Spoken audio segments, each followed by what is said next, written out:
This question comes from Tom in Belgium. There seems to be a high probability that the situation in Europe may get worse before it gets better. As this further weakens the euro and investors look for relative safety in the dollar, isn't this bearish for the precious metals in the short to medium term? Or do you think more people will be driven to precious metals as Europe becomes more unstable? Well, even if you have concerns about the euro, you still have a lot of Europeans who might prefer gold to dollars. After all, if you're worried about the Europeans printing too many euros and debasing the euro, you would clearly have the same concerns over America printing too many dollars. So people that really understand the greater problems that confront the euro would certainly understand the similar problems or maybe even bigger problems that are confronting or will confront the U.S. So weakness in the euro could also benefit gold, as could weakness in the Japanese yen.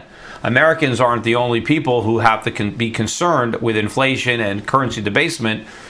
So it doesn't necessarily take a weak dollar against the euro or even a weak dollar against the yen to provide a strong environment for gold. I will concede that where the dollar is perceived as the weakest of the foreign currencies, that is a better environment for gold than when the euro is perceived as the weakest. But I think either scenario is bullish for gold. I think that gold stocks have already sold off considerably. Again, I've said before, there could be some further downside. I think that downside is minimal from these levels.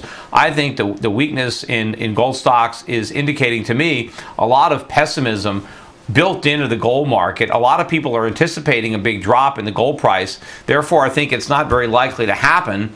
Meanwhile, we've already had a significant drop in the mining stocks. So I think it's a good environment for gold. And by the way, I don't see a lot of downside risk for the euro against the dollar.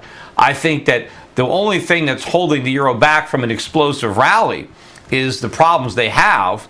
But I think there's a lot of support for the euro against the dollar because I think as bad as Europe's problems are, our problems are worse, and the smart money recognizes that.